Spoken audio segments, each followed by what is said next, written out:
All of you have the Buddha nature.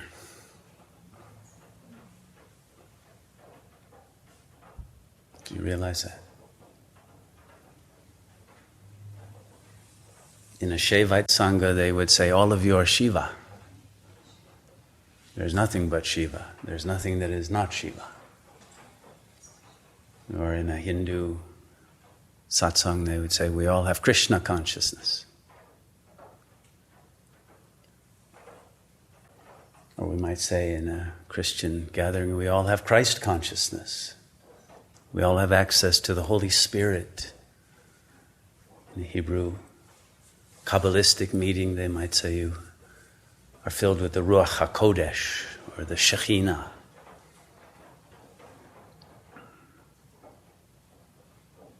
All the traditions are referring to the same truth.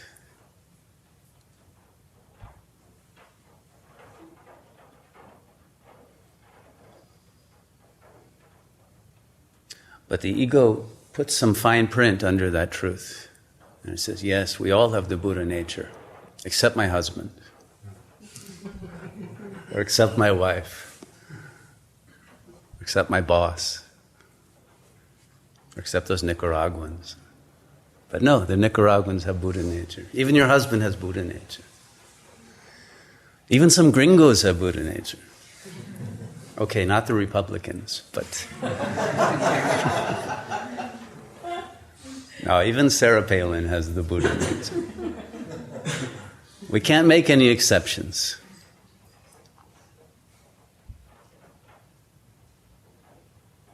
And once we eliminate that fine print of the exceptions, then we're liberated. Because we have to recognize that what the Buddha nature means, it means that we are empty of any substantial identity. Each of us is a range of potentials. At one moment, yes, we could each be a criminal, and at the next moment a saint, the next moment a Buddha. We all have that full range of potential. And if I see you as the Buddha, that encourages that side of the potential to emerge. If I see you as a criminal, as unlikable, unlovable, unworthy, then that's probably what you'll show me. So do yourself a favor and see the other as the Buddha, as well as offering that as a gift to the other. Because the other is empty, just as the self is empty. But we have the highest potential, all of us, and at any moment, each of us is capable of enlightenment and liberation. And it's the essential gift that we offer to each other to see that in the other. Even if they tell us, yes, you're right, I'm the Buddha, but you're a piece of shit. Doesn't matter. Even then, recognize that the Buddha is there in front of you. The Buddha may come in a very strange and distorted form.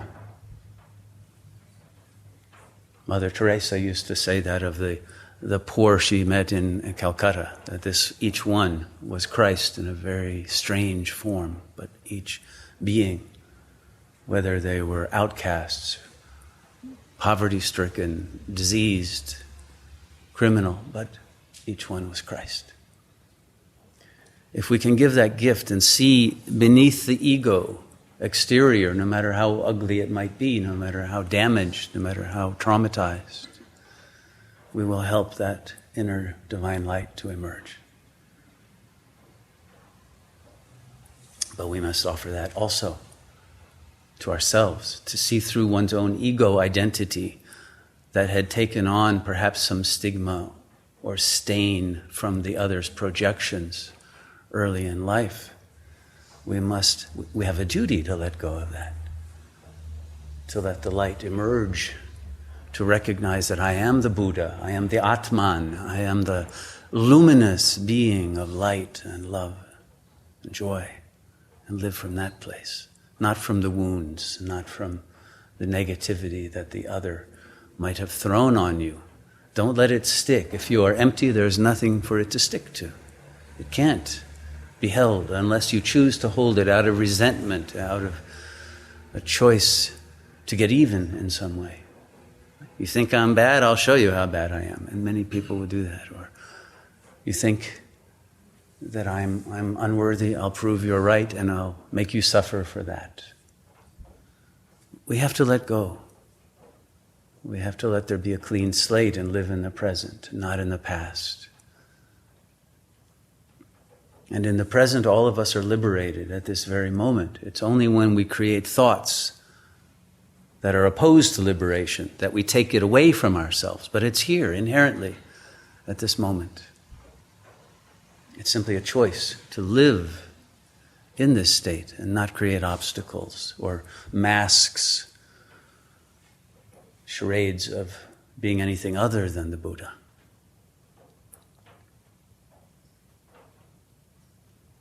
And we can free ourselves now from the wounds.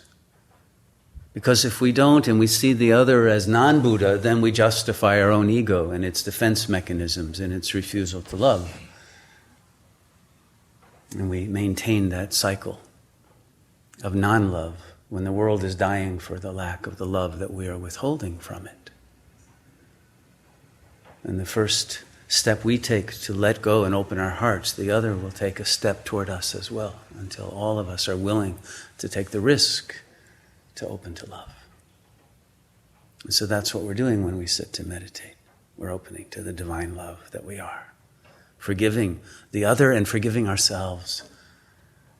It's very important not to hold on to any shame by thinking, oh, but all those years that I didn't open up to love, what a terrible person I am. How can I open now? I don't deserve the gift of love. And we'll justify staying closed. There's no justification. Open up. Let go. Because that ego that is staying closed is an illusion. It doesn't really exist. It's just a thought. And the thought only has reality as long as we believe in it and justify it. The moment you say, no, that illusion never had reality, it's gone. And there are no obstacles, and the heart's natural state of openness and joy emerges instantly. It doesn't require time. You are free now.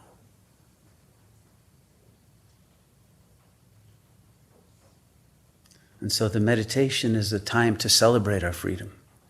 Realize it, celebrate it, and offer it to all beings.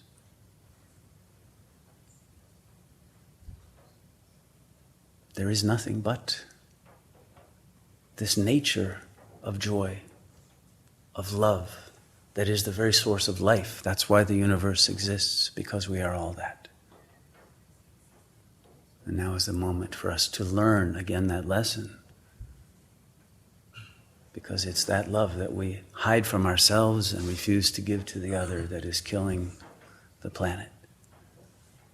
And the gift of life that we can offer, each of us, is the medicine that will bring the salvation that nature itself is sorely calling out for.